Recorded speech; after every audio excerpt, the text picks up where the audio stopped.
Magandang araw sa atin lahat mga kababayan, saan man panig kayo ng daigdig naron. Isang araw po mula po sa matinding pananalasa nito ni Bagyong Karina ay narito po tayo ngayon. No? Hupa na po karamihan ng baha. Yung biglang pagtaas po ng tubig sa volume po ng daladalang tubig ni Karina. No? Kitang-kita po natin kahit may umaangal dito na yung walang kahandaan yung ating pamahalaan, kulang ng paghanda. Kasi nasanay tayo kay Tatay Digong. Yun po yung batayan natin. Hindi po yung, siyempre kung magsasarili kayo na batayan ayon sa inyong pananaw dahil maka-BBM kayo, wala pong maling gagawin si BBM sa inyo. Pero yung batayan po natin for the last 6 years, yung pamamalakad po ni Tatay Digong, na sanay sa sakuna, malayong malayo po. No? Malayong malayo po. Ganun pa rin, pinaghanap pa rin po ng magkakasamang puwersa. Paalala ko lang po, hindi po presidente si VP Sara Duterte. Pero ang mga dilawan, ang nagsasabing sila ay ang tunay na oposisyon, hinahanap si VP Sara. Yung mga alagad ng mga nasa administrasyon, hinahanap si VP Sara. Tanong, inaamin niyo po ba na inutil talaga ang ating presidente? At isang sakuna pa lang na matindi-tindi, si VP Sara na ang hinahanap ninyo. Alam ko, Vice President lang si VP Sara eh. Pero siya ang inyong hinahanap. Grabe naman. Parang yung, ano yan pareho sila naghanap Ibig sabihin talagang administrasyon at oposisyon magkakampi. Kaya kalokohan yung pagiging oposisyon ninyo eh. Hanap lang kayo ng hanap. Si Abby kanina talagang nasa Germany. Ano ngayon? Yan po mga pag-uusapan natin. Pero bago yan, kung bago ka pa lang dito sa ating channel, dumiga. Kumain kasi ako, tsaka umiinom na ka. Mag-subscribe ka na. Dahil ito lang ang tayong channel na may kinikilingan, may pinapanigan, una sa balita, huli sa impormasyon, kaya na pang hinihintay nyo, pindot na, okay? Ito lang po, kukumpara ko lang Nasa NCR po tong BGC, no? Itong BGC. Umikot ako kanina umaga, mga 6:00. Panoorin niyo yung pag-ikot ko sa Pindot na TV. Hindi Pindot na, sa mesa, yung Lakbay Badong. Makikita niyo puro, no? Parang hindi po parang yung BGC parang naka-separate sa NCR eh. Ang point ko lang po, kasi tinanong ko yung mga Johnny Baby dito, yung mga tinatawag, ang tawag ko diyan sa mga garden janitor, no? Marami pong na tayo kabatian na tayo ng mga garden engineer.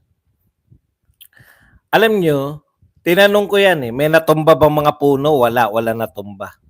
Meron bang binabahan lugar dito sa BGC? Wala. Tapos umikot ako, inabot lang ako na ulan. Talagang wala po talagang binaha, no? Sa isip ko, pwede naman pala na yung isang lugar sa Kamaynilaan, basta maayos yung drainage system, planado, pwede palang hindi bahain. Kahit kapitbahay lang yung EDSA, kahit kapitbahay lang yung Quezon City, na binabaha, nakukuha nyo. So, totoo yun kung tinotoo yung mga yan. Kasi saglit lang hindi yan yung isang linggong umuulan. No? Hindi po isang linggong umuulan.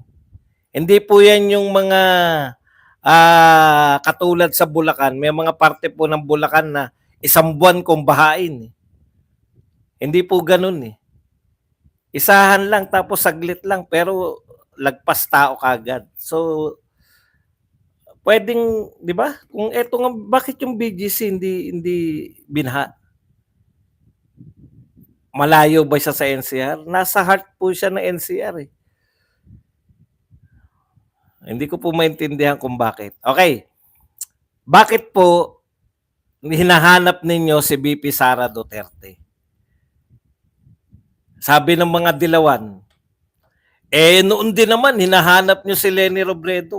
Kami? Naghanap kay Leni Robredo? Nung panahon daw ni Digong, sinisiraan din naman daw natin si Leni Robredo. Utot nyo. Pag mesa ko na, wala kaming pakialam si Leni Robredo nyo. Mata. At least may paliwanag kayo, di ba? Mataas kasi yung BGC. Tatanggapin ko na yan. Kasi kami sa Bumbulakan eh. Pwede rin. Hindi ko alam eh. Hindi ko alam yung elevation nito eh.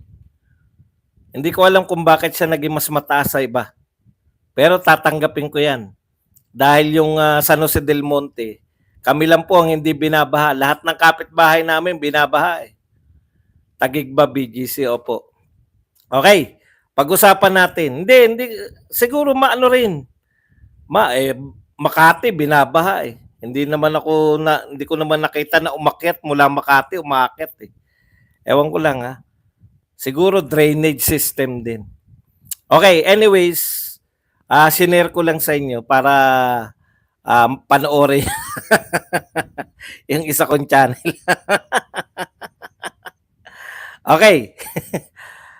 Una muna, pag-usapan natin to si VP Sara, no? Kasi gumaganti lang daw sila kasi nga noon naman daw binabanatan din natin si Leni. Alam nyo, wala kaming pakialam kay Leni. Kayo naghanap sa Pangulo. Ang ginagawa nyo noon, paalala ko lang, nakalimutan na nitong mga dilawan. Nung si Duterte pa po ang presidente, handa na si Duterte. Nariyan na po. Ilang araw pa, pinapakita na sa TV, mga kahon-kahon na DSWD. Naalala niyo yan? Ilang araw pa yan. Ilang araw pa bago dumating yung bagyo. Meron ng mga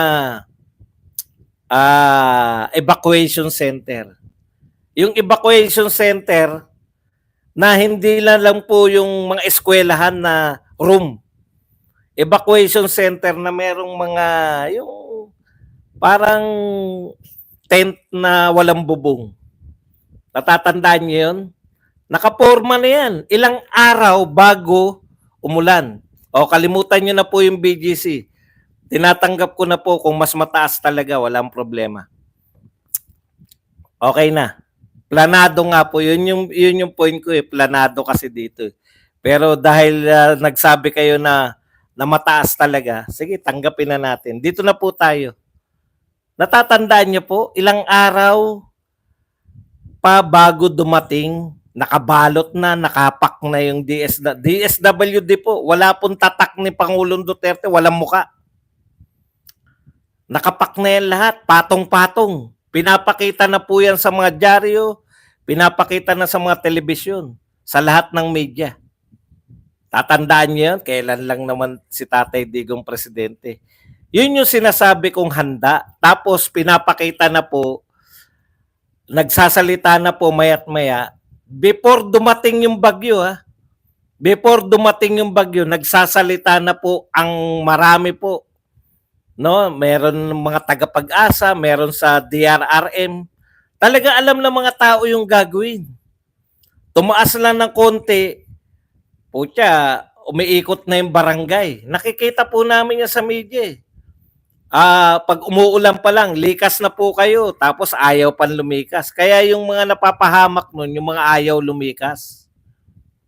Pinapakita sa mga telebisyon yung mga kahon-kahon, yung nakakahon po ng mga evacuation center, yung may sarili kang pwesto sa evacuation center. Yun po yun eh. Handa na po si Pangulong Duterte.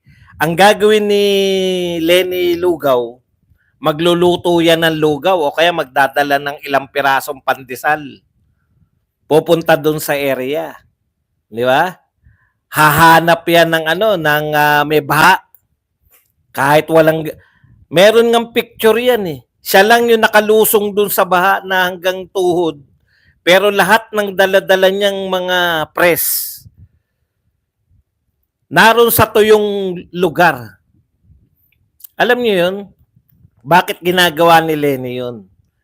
makikipag-unahan. Kunwari kasagsagan talaga ng bagyo, kasagsagan ng lindol o kung ano pa man ng dilubyo, naroon si Leni. Alam niyo kung bakit? Para maganda po ipanghihingi niya ng donasyon yun. Mukhang donasyon yan eh. O yan po yun. Kaya siyempre, expose mo lang. Handa na si Tatay Digong. Tapos maghanda sila, magtatanong sila, nasaan ang Pangulo? Hashtag, nasaan ang Pangulo? Ngayon, ang hinahanap nyo si BP Sara, nasa Germany. Oh, binalita na natin kahapon yan eh. Nasa Germany. Ano pong problema? Bago tumulak sa Germany, nakahanda na yung Office of the Vice President. Meron ng kahon-kahon. Meron ng ipamimigay sa mga masasalanta. Yun yung sinasabi natin, yung nagtanong kanina, paano ko raw nasabi na hindi handa? Simple lang po. Bumabagyo na tsaka lang magkukondak ng meeting eh. Hindi nga natin alam na may bagyo eh. Yung nakita na natin na marami na na-stranded, doon lang natin na-realize, puta matindi pala tong bagyo na to. Akala natin yung mga pangkaraniwang bagyo na dadaan lang tapos wala lang. Signal number 1 lang yung pinakamalakas eh, di ba? Matindi pala to. Paano di mo alam na bagyo puro ka fake news? Malala talaga to. Ang point ko, handa na dapat ang mga tao sa bagyo. Mas pinag-uusapan nyo pa na idedemanda yung mga nagpapakalat ng video eh. Bubuo pa ng task force eh. Pero nakita nyo ba? Ikaw natatanungin ko. Saan mo napanood? Eto, si hindi ko mabasa. Saan mo napanood na may mga press briefing, na may mga DSW? Ngayon nga, wala pa ako nakikitang DSWD na tulong. Saan mo napanood na nagko-conduct sila? Alam ko yan, SONA eh. Busy lahat sa SONA. Pero yan yung time, nung panahon ni Duterte, darating pa lang yung bagyo, panay na yan NDRCCM, NDRRM. Yan yung katotohanan. Tapos, ito na po, narito po tayo sa evacuation center dito sa Santa Ana, Manila. Handa na po. O interviewin po natin si Mayor. Wala pong ganun ngayon. May nakita ka ba? Ikaw na tinatanong ko. Kasi immediately after ng SONA, baha na agad eh. Dapat nung SONA, meron ng mga nagpe-press con na kilalang-kilala nga natin yung mga taga-Pag-asa nung araw eh. Di ba? Naalala niyo yun? Time nung nag-announce ng Pag-asa, kilala natin. Yung mga head ng NDRRMC, pati kung ano yung ano. Hindi, sagutin mo yung sinasabi mong fake news. Saan mo nabalitaan? Hanapin ko. Anong TV station? Saang TV station sila nagbabalita na pinaghahanda yung mga tao? Saang TV station na isang araw o 2 araw nakita na yung nakatambak yung DSWD ng mga pamimigay? Saang TV station na may ini-interview yung mga mayor na nakahanda na yung evacuation center? Ang daling maghanap ngayon, Brad. Huwag tayo magsabihan lang ng fake news ka. Magtapatan tayo rito. Wala nun. Ang dali lang maghanap. Alam ba, sinabi mo, TV Patrol mo nakita. Hahanapin ko ngayon. TV Patrol, petsa, July 22. Titignan ko ron kung merong mga announcement doon yung NDRRM. Titignan ko doon kung yung DSWD ini-interview. Ganyan nung panahon ni Duterte, ikaw kampante ka. Wala kang kakaba-kaba, alam ng mga tao gagawin. Alam mo na babaha. Dahil pati yung volume ng mga tubig. Tapos sasabihin mo, fake news ako. Asan yun? Sabihin mo kung saan namin mapapanood. Papanoorin ko ngayon. Madali ako mag-sorry kung totoo. Asan yun? Duterte resign na yung sinasabi mo. Hindi na po presidente si Duterte. Huwag nyo i-hide. Huwag nyo siyang i-hide para may laruan tayo. Kasi pag sinasagot natin, sayang eh. Huwag nyo po siyang i-hide. Bakit nyo po hina-hide? Ginagamit nga natin siya para maging laruan. Di po ba? Wala na, hindi na natin siya maano. Pag sinasagot ko na po, ako na po mag-hide nun, ha? Ibig sabihin.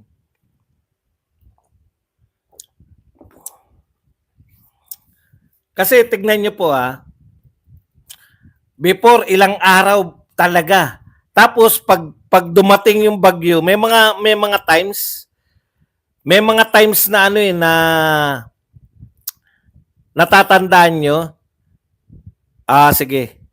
Hindi ko minamasama yung pag-hide. Maganda intention mo kung sino man yung nag-guide. Pero gusto ko lang niya marinig tong mga paliwanag natin. Panahon ni Tatay Digong, panahon po ni Tatay Digong, ilang araw po, meron nga mga time sobra tayo ng paghanda eh. Tapos yung bagyo, supot pala.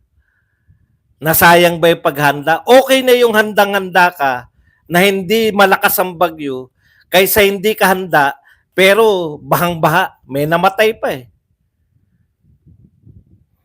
Hindi pa natin alam ngayon kung ilan pa ang patay. Kay Tatay Digong, yun yung sinasabi ko na hindi talaga handa sa sakuna. Pero ang lakas mamigay ng ayuda. No? Oo, pinupuwersa nga natin eh. Yung mga barangay nga, nagkakagalit yung mga may tao sa bahay kasi umuambon pa lang. O lumikas na po kayo, darating po yung malakas na ulan. Ulan na po pinag-uusapan, hindi lang po yung signal.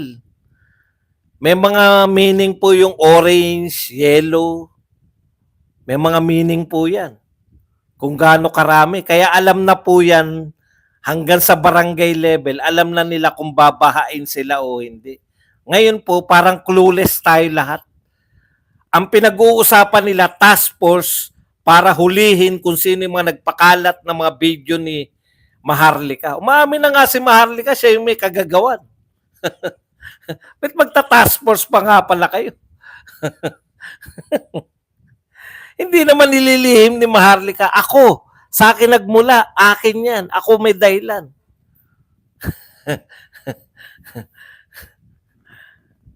May narinig ba kayo? Yung kanina hinahamon ko, binalik nyo na ba? Maghagilap ka. Kung saan nila binalita yan. Dahil ang katotohanan, wala. Clueless tayo lahat. Simple na lang, pasimple na lang natin. Baka sabihin naman eto na lang. Nasaan yung mga DSWD? Nasaan yung mga DSWD na makakahon? Ngayon na. Wag na yung nakaraan. Meron ba kayo nakita na kumakalat? Ngayon na yan Tapos na yung bagyo. Actually.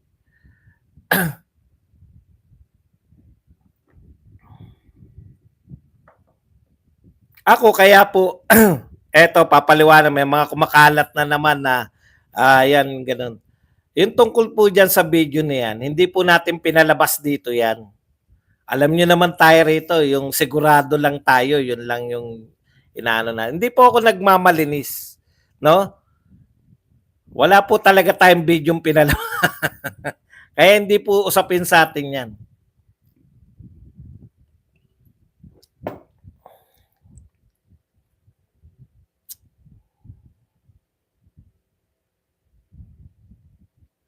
Lousy talaga. Si Tatay Digong, kinakantsawan nitong mga dilawan kasi nauna si Lenny doon sa area. Ano sabi ni Tatay Digong dyan dati? Pupunta ka sa area. Mag-uutos-utos ka ron, kunwari. Hindi ka pwede talagang presidente. Dapat bago dumating yung bagyo, handa na yung mga tao mo. Hindi yung kung kailan nariyanan, tsaka ka magmomonstra na kunwari may inuutos ka sa kanila. Napanood ko yan Si Lenny Robredo busy na, sumasagip na yung mga polis. Ito yung sangkatutak niyang camera. Sinusundan ng media yan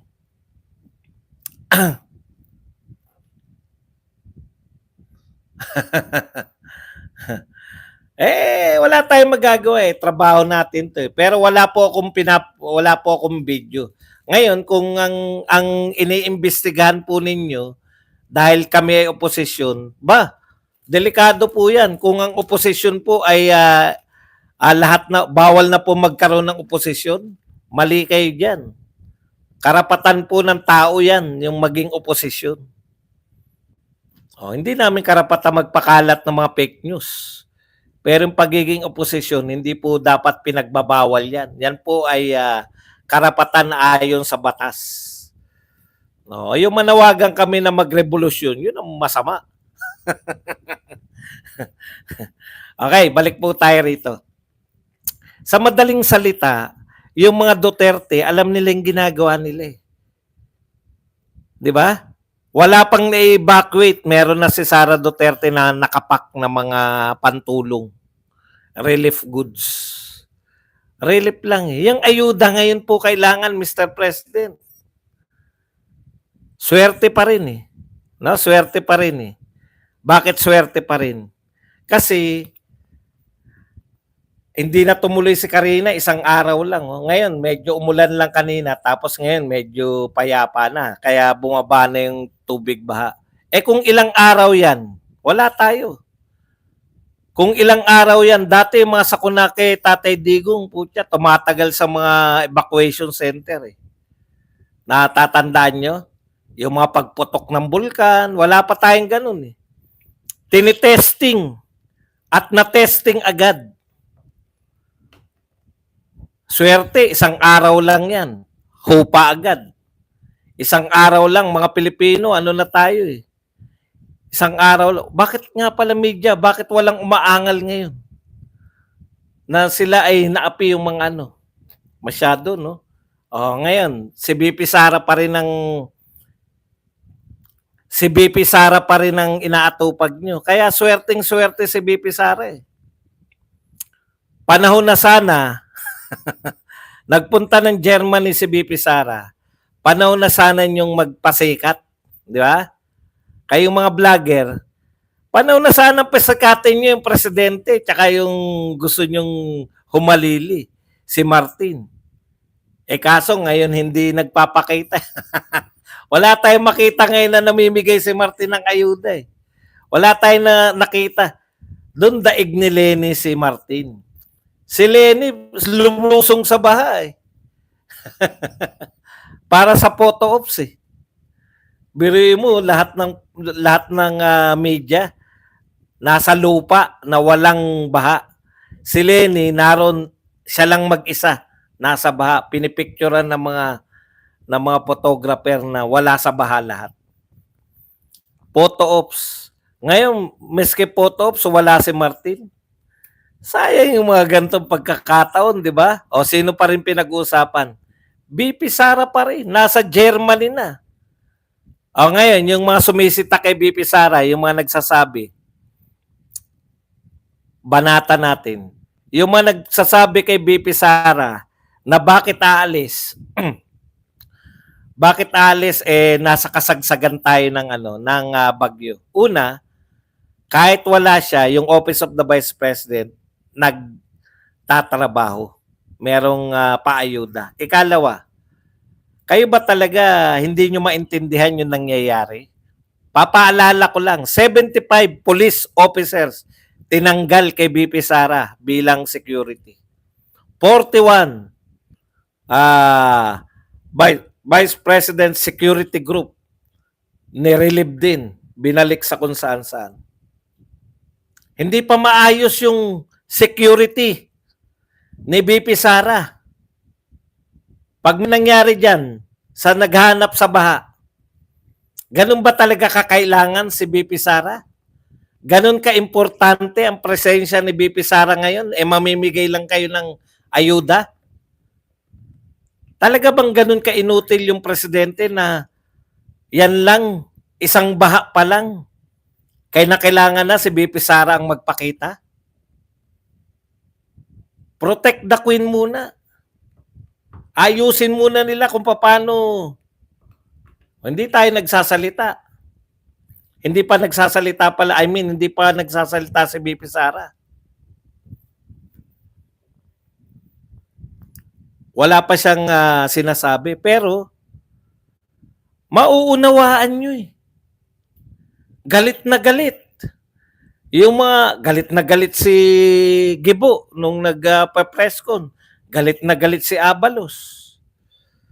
Galit na galit yung mga tao na mamamahala sa security ni VP Sara.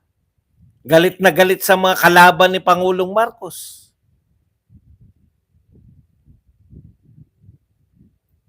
Ipagsasapalaran nyo yung protect the survivor, designated survivor.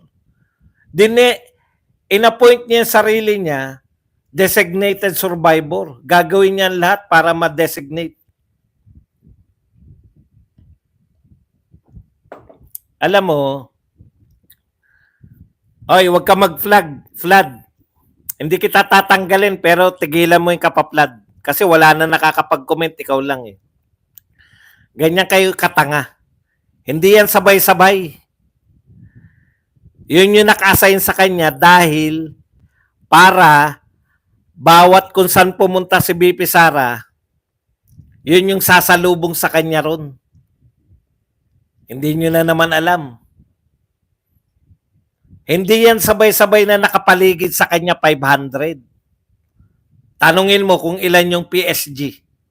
Baka magulat ka, hindi mo alam kung ilan yung PSG. Magtataka ka, lahat ba yung bantay ni Pangulong Marcos? Hindi mo alam, no? May mga 500 ka pa nalalaman.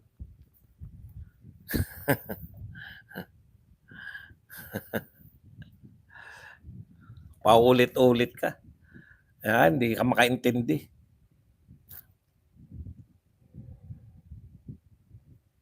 Sabi ng wag mag-flood eh.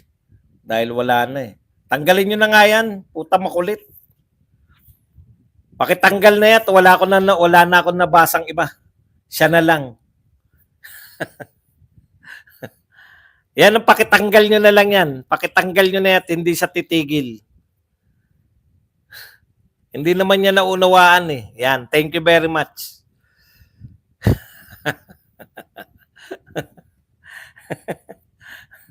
Lahat nilabag eh. Lahat ng patakaran dito nilabag eh. Okay, ano pa ba? Teka lang ha.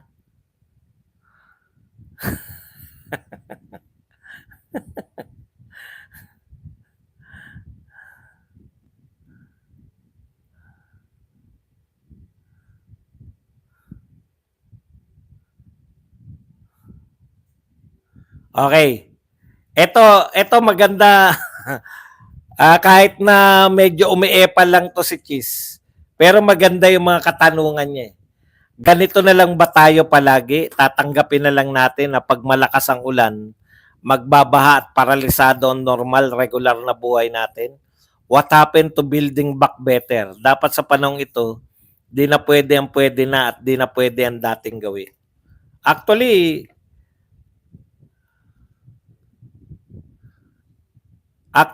ano eh, no?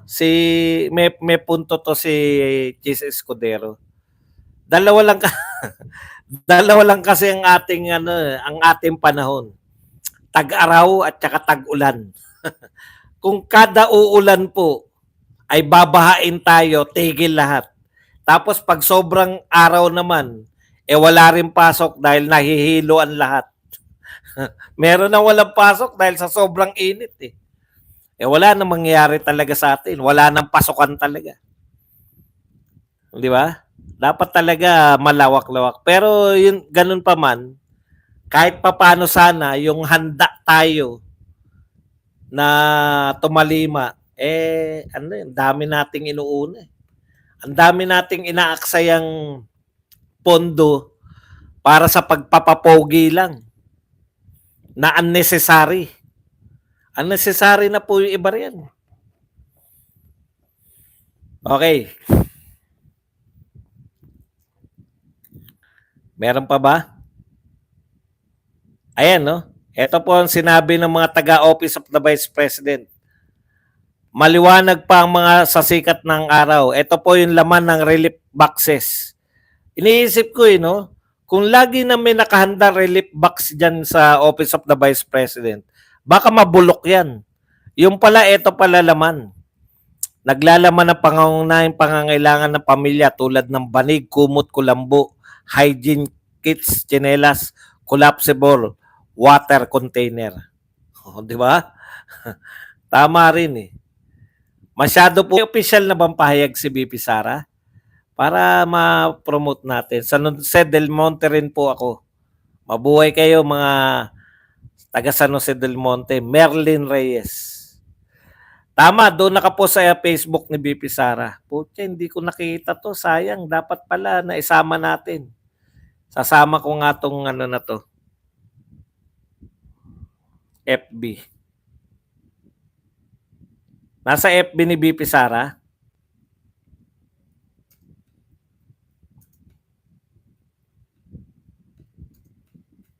Biruin nyo.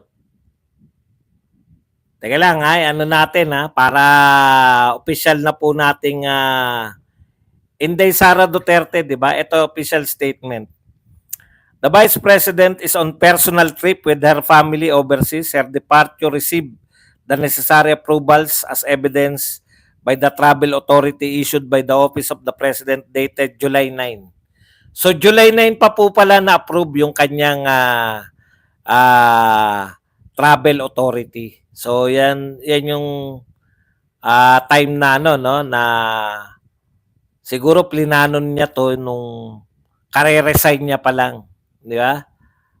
Yan po. So walang kinalaman po 'yun. Tama po 'yun. Ganun po sa gobyerno pagka na-approve.